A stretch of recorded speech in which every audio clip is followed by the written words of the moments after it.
How's it going, everybody? This time around it's not such an important or urgent video topic, but still it's worth talking about, so humour me, I guess. At this point, tribute is pretty much just mentioned when people want to make fun of it. No one considers it a game mode even worth playing, and I don't quite understand why.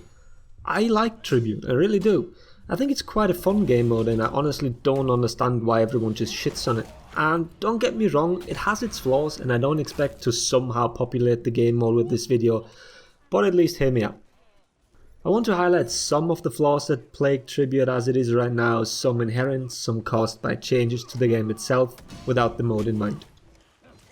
First of all, I want to talk about the fall from grace for the mode, because when it launched, and for a few months after actually, I had no issue whatsoever to find the game. The mode was played by quite a few people. But then came one change that pretty much gutted the mode.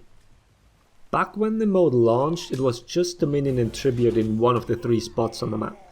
And there was this bug where the Dominion activity would also be shown for Tribute, meaning Tribute would always show very high activity. The very day this got fixed and Tribute only showed medium activity, queue times went up significantly. Only a few weeks later, the mode basically died out.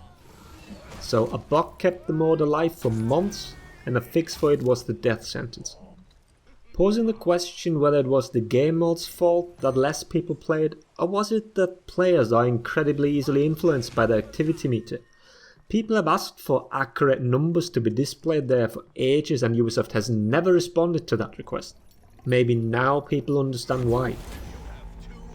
Well, maybe we should even remove them altogether. Some game modes might actually get played again. Just putting that out there. To get the footage you see currently, I had to wait for orders to appear. Maybe next time I actually try queuing instead of doing it against bots. You'd be surprised. Before I talk about the flaws, I just want to say that I don't actually expect any changes anytime soon, if at all. I'm probably falling into the sunk cost trap here. So much has already been invested into the mode that I don't want to abandon it now, but maybe Ubi was smarter than me and has already cut it loose. One thing that points towards them actually having wanted to support it longer are all the maps we've been getting up until now. I mentioned this in a previous video already, but Canopy was the last map that they had outsourced to a third party. We haven't heard anything about them hiring another studio for future maps, so maybe they're making the maps themselves again, and I expect nothing but Dominion and Breach maps from now on. What I'm trying to say here is that Ubisoft expected the deathmatch modes and Tribute to be popular enough to warrant the creation of maps specifically for them, up until this point. Canopy, this season's map, is still a map made for those modes. Which brings me to my next point, actually 2 points in one: flag priority combined with map design. A general consensus seems to be that it's very clear cut which buff to get first, second and third. I personally don't really think so, but it's not like you can have a serious debate about this mode at this point.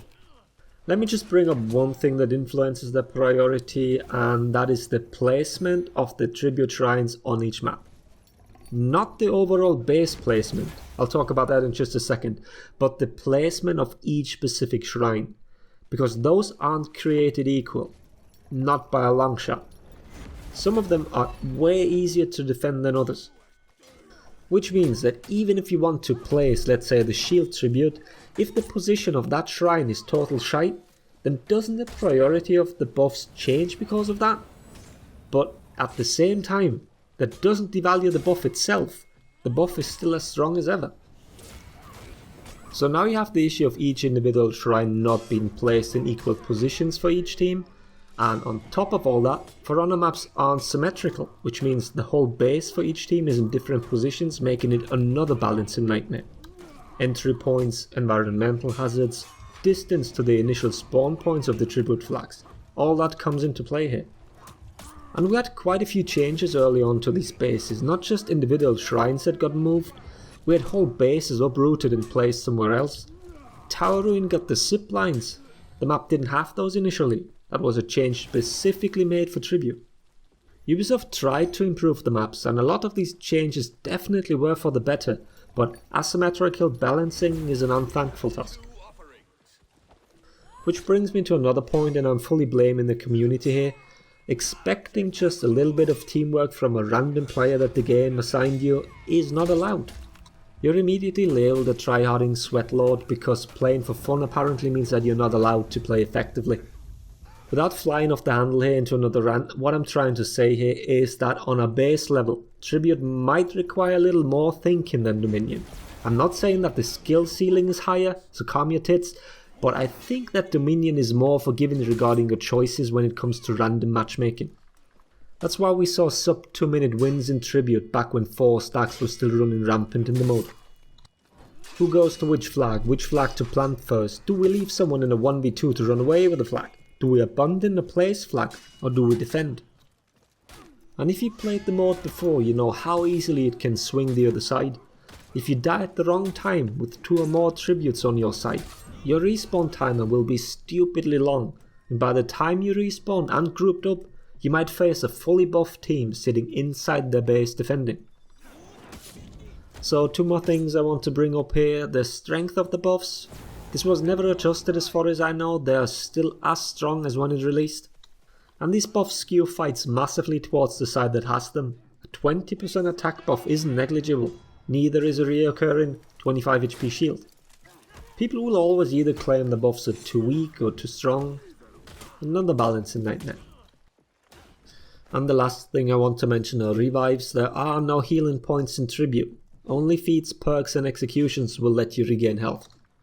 And revives now only give you 50% of your HP, a change that was made long after Tribute was considered dead mode. So I doubt the implications for it were even considered, and the change itself was for the better of the game, no doubt. So what do you think? Was Ubisoft right in just abandoning Tribute? Should they even get rid of the orders altogether? Or should they make attempts to get people to play it again? After all, we kept getting maps for the mode. I hope the video got you thinking. Thanks for watching. Laters everybody.